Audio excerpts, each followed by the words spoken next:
മുല്ലപ്പെരിയാർ അണക്കെട്ട് തകർന്നാൽ എന്തായിരിക്കും സംഭവിക്കുക? കേരളത്തിലെ പലർക്കും ഉത്തരം കിട്ടാത്തൊരു ചോദ്യമാണിത്.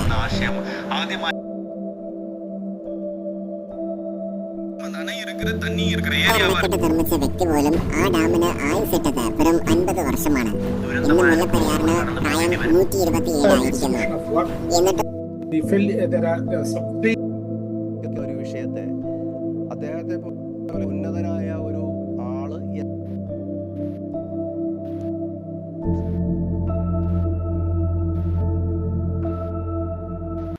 Keralam highest education rate, lowest poverty rate. ഇവിടുത്തെ മനോഹാരിത കൊണ്ട് ഇതിനെ ഗോഡ്സ് ഓൺ കൺട്രി എന്ന് പോലും അറിയപ്പെടുന്നു.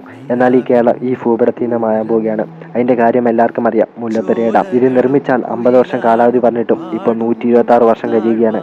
ഇപ്പോഴും ഡീകമ്മീഷൻ ചെയ്യാതെ ലക്ഷക്കണക്കിന് ആൾക്കാരുടെ ജീവൻ ആപത്തായി ഇതാ ഇപ്പോഴും അവിടെ നിലകൊള്ളുന്നു. ഈ ഡാം ഡീകമ്മീഷൻ ചെയ്യാതെ ഇതിൻ്റെ ഇടയിൽ കിടന്ന് പൊളിറ്റിക്കൽ ഗെയിംസ് കളിക്കുന്ന രാഷ്ട്രീയക്കാരടുത്ത് എനിക്കൊന്നേ പറയാനുള്ളൂ. എല്ലാം നഷ്ടപ്പെട്ട ഒരാളുടെ കയ്യിൽ നിന്ന് നിങ്ങൾക്ക് രക്ഷപ്പെടാൻ പറ്റത്തില്ല. പ്രളയ സമയത്ത് സഹായിക്കാൻ വേണ്ടി കൈകോർത്ത കൈകളെല്ലാം ഒന്നോടെ ഒന്നിക്കും. അത് നിങ്ങൾക്ക് താങ്ങാൻ കഴിയില്ല. ഇടയ്ക്കിടയ്ക്ക് ഗവൺമെൻറ് വന്ന് പറയുമല്ലോ ഈ ഡാം സേഫാണ്, ഈ ഡാമിൽ ഒരു കുഴപ്പവുമില്ലെന്ന്.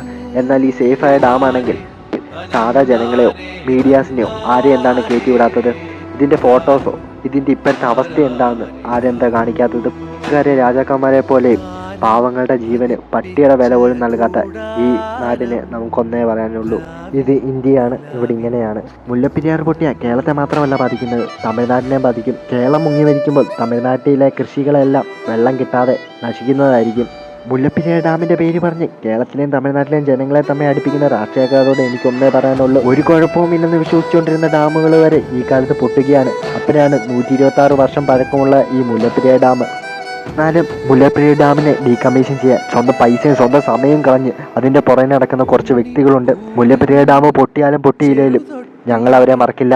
ചിലവർ ചിന്തിക്കും മുല്ലപ്പെരിയാർ കൊണ്ട് രാഷ്ട്രീയക്കാർക്ക് എന്താ ഗുണമെന്ന്. കേരളത്തിലെ രാഷ്ട്രീയക്കാർക്ക് ഒരു ഗുണമില്ലെങ്കിലും തമിഴ്നാടിന് നല്ല ഗുണമാണ്. തമിഴ്നാടിന് മുല്ലപ്പെരിയാറിലെ വെള്ളവും എടുക്കാം, അതുകൊണ്ട് ഇലക്ട്രിസിറ്റി ഉണ്ടാക്കി കോടികൾ ഉണ്ടാക്കുകയും ചെയ്യാം.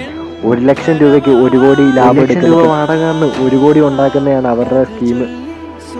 സ്വർണം തരുന്ന താറാവിനെ എത്ര പേര് മരിച്ചാലും അവർ സ്വന്തമാക്കാനല്ലേ നോക്കത്തുള്ളൂ.